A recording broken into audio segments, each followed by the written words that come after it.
Europe का मैंने study किया था, मुझे पता लगा कि वहां पर जो दूध का उत्पादन होता है 40% दूध जो है उसका यूज जो होता है वो चीज में होता है। चीज चीज बनता है वहां पर। और 20% जो दूध का जो प्रयोग होता है वो चॉकलेट बनाने में होता है। तो चॉकलेट तो 0% पे आ गई सारी की सारी।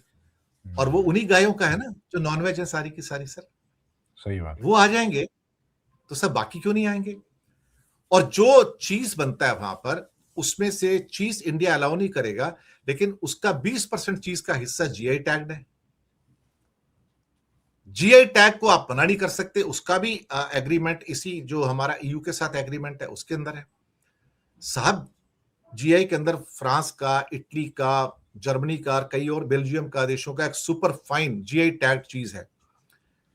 वो कहते हैं कि हम इंडिया कहता है कि हम ये चीज नहीं लेंगे। कहता है ये जीआई टैग्ड है। कहता है जो भी हो। कहता ठीक है, हम भी आपकी जीआई टैग दार्जिलिंग की चाय भी नहीं लेंगे, बासमती राइस भी नहीं लेंगे, आपके मसाले भी नहीं लेंगे, आपके देवगढ़ मैंगोज भी नहीं लेंगे और बाकी भी नहीं लेंगे। आप फैसला कर लो कि आपको हमारे जीआई टैग चीज चाहिए या नहीं चाहिए, या मिल्क प्रोडक्ट चाहिए या नहीं चाहिए। यहां इंडिया फंस गया साहब। अगर आप बासमती नहीं बेचते, बासमती दुनिया में दो जगह बिकता है, या यूरोप में बिकता है या गल्फ में बिकता है। अगर आप स्टडी करोगे तो उसको अधिकतर, और यूरोप अगर बासमती नहीं लेता तो इंडिया में फ्लडिंग होता है। आप हरियाणा से हैं, हरियाणा पंजाब बासमती पैदा करते हैं। अगर आज वहां पे 150 रुपए किलो, 100 रुपए किलो बासमती है होलसेल में, तो कल को 50 रुपए का हो जाएगा साहब। उसे लेने वाला कोई नहीं होगा, मैं आपको बताऊं। तो अगर आप वो नहीं बेचेंगे तो आपका क्या होगा? अगर आपकी दार्जिलिंग की चाय नहीं जाएगी जो जीआई टैग्ड है, तो भाई साहब आप चाय किसको बेचोगे? यूरोप तो 27 देशों का वो है। तो साहब इंडिया जीआई टैग में फंस गया वहां पे। अब अमेरिका के साथ भी तो यही हो रहा है। अमेरिका ने तो कह दिया आपको सब कुछ ही लेना पड़ेगा, सिर्फ लिक्विड मिल्क को छोड़ के। अब रशिया का भी एक स्टेटमेंट चल रहा है, इस समय आ रहा है सर।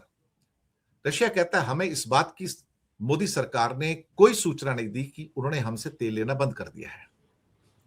हम चाहेंगे कि मोदी सरकार इस बात का क्लैरिफिकेशन करे, हमारी सरकार को इन्फॉर्म करे कि उनका अमेरिका के साथ जो समझौता हुआ है, हमें क्लैरिटी दें कि ultimately what they want to do with us. आपको याद होगा कि रशिया की सरकार ने एक चेतावनी दी थी, करीब 2 महीने पहले की बात है। और इस चेतावनी में कहा गया था कि ये भारत को डिसाइड करना है कि वो रशिया के साथ समझौतों में कितनी दूरी तक जा सकता है। हमने बता दिया हम कहां तक जा सकते हैं, ये भारत को डिसाइड करना है कि वो रूस के साथ जो हमारी साझेदारियां हैं उसमें वो कितनी दूरी तक जाना चाहता है। तो इंडिया ने यहां डिसाइड कर लिया कि मैं रशिया को तो बाहर फेंक दूंगा। अब कॉमर्स मिनिस्ट्री के पास कुछ कहने को नहीं है, फाइनेंस मिनिस्ट्री के पास कुछ कहने को नहीं है, विदेश मंत्रालय के पास कुछ कहने को नहीं है। लेकिन अभी कॉमर्स मिनिस्ट्री के कुछ स्टेटमेंट्स आ रहे हैं निकल के, नहीं नहीं कुछ चीजों पे अभी फैसला नहीं हुआ है। पीयूष गोयल का भी इस टाइम शायद एक स्टेटमेंट चल रहा है कि हाँ ये one of the best deal है, ऐसा है और बहुत कुछ हो जाएगा। हमारे सारे जो कपड़े बुनकर हैं, ये लोग हैं, कारपेट हैं, लेदर वाले, उनका बहुत फायदा हो जाएगा। लेकिन अब इंडिया ये कहने की कोशिश कर रहा है यहां पर कि हम एग्रीकल्चर को और डेयरी प्रोटेक्टेड जो गुड्स हैं उसको नहीं आने देंगे। नहीं आने देंगे। Agriculture minister of America saying something. वो सच बोल रहा है या आप सच बोल रहे हो? झूठ कौन बोल रहा है अल्टीमेटली?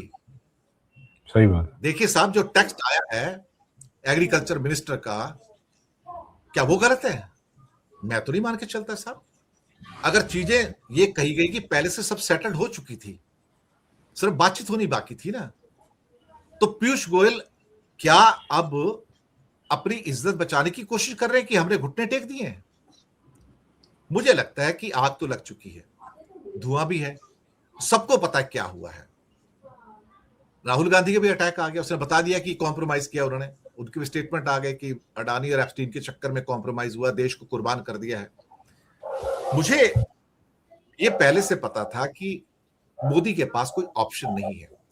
जो फार्मूला ट्रंप ने ईयू के साथ अपनाया, 27 देशों के साथ, जो फार्मूला जापान के साथ अपनाया, जो ऑस्ट्रेलिया के साथ अपनाया, जो दक्षिण कोरिया के साथ अपनाया, वही तो हमारे साथ अपनाया उसने, कि मैं आपकी चीजों पे ड्यूटी मारूंगा, आप मेरी चीजों पे ड्यूटी नहीं मारेंगे। जीरो हो गया। जीरो हो गया तो इसका मतलब उसका एक इफेक्ट और भी आएगा सर। अभी तक हमारे पास $40 बिलियन का, 40 से $50 बिलियन का इंपोर्ट है अमेरिका से। सही। आपने ईयू के 500 हो साथ जाएगा। भी सारा किया।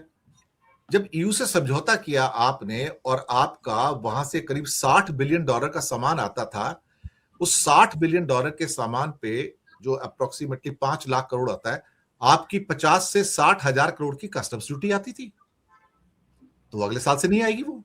एम आई राइट सर? बिल्कुल सही। इनका 40 से 50 बिलियन का सामान आता है अमेरिका का।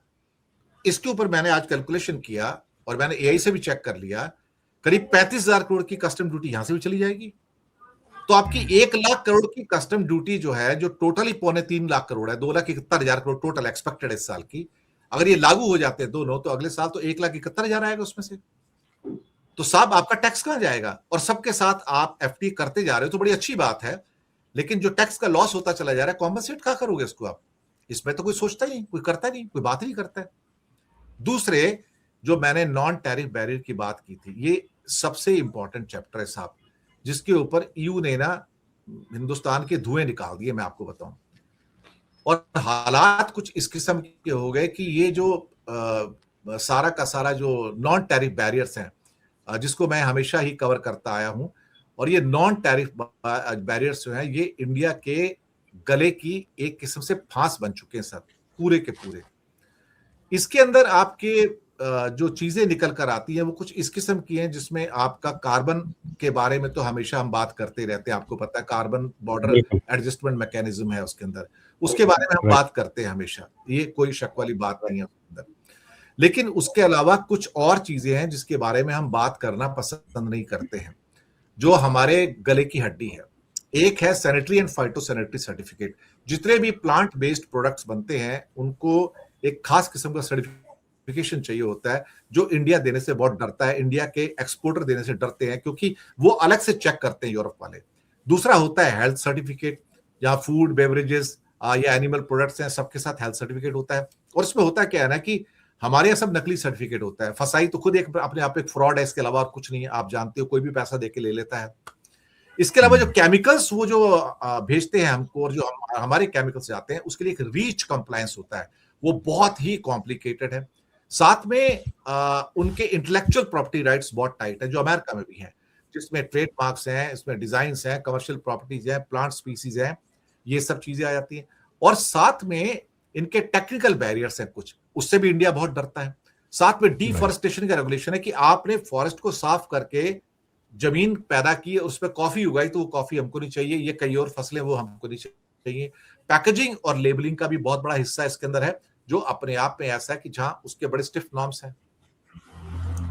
इंडिया के भी नॉर्म्स हैं, लेकिन इंडिया बाहर वालों के साथ फॉलो करता है, अपनों के साथ फॉलो नहीं करता। अब सवाल ही पैदा होता है कि हम जाएंगे कहां? हमारे पास रास्ता क्या है? हमारे पास कोई रास्ता नहीं है साहब। ट्रंप साहब ने हमें मजबूर कर दिया है कि मैं शायद कई महीनों से अपने कई एपिसोड में कह चुका हूं कि डील सामने टेबल पे पड़ी है, और ट्रंप ने मोदी जी के हाथ में पेन दिया है और ये कहा कि गो एंड साइन इट। तुम्हारे पास कोई ऑप्शन नहीं है। ये ऑप्शन ना पहले थी 1 साल पहले, ना 6 महीना पहले, ना आज। आज जो डिक्लेयर हुआ है, ये वही डिक्लेयर हुआ जो ट्रंप चाहता था। ट्रंप ही विश्व गुरु है, इसलिए मोदी जी का स्टेटमेंट आता है कि ट्रंप के नेतृत्व में विश्व शांति की ओर बढ़ेगा। बहुत बढ़िया साहब, यानी कि आपने हथियार डाल दिया ना, यहाँ पे मान लिया ना वो विश्व गुरु है अल्टीमेटली। तो ऊंट कभी तो पहाड़ के नीचे आता है ना सर। ये दिक्कत है सारी कि अब क्या कहते हैं कि कुछ मिनिस्टरों के द्वारा साल्वेज करने की कोशिश की जा रही है, लेकिन मोदी जी इसे एक्सेप्ट कर चुके हैं। मोदी जी बधाई दे चुके हैं अपने ट्वीट के अंदर सबको कि अमेरिका और इंडिया की डील बहुत शानदार डील है। अब रही बात कि कृषि हो या बाकी कोई सेक्टर्स हो, या एमएसएमई सेक्टर हो, या डेयरी उद्योग हो, आप नहीं बचा पाओगे सर, आपके बस की बात नहीं है, क्योंकि अंदर खाते साइन हो चुके हैं ना, एक्सेप्टेंस हुई है ना, जिसे कंक्लूजन कहते हैं।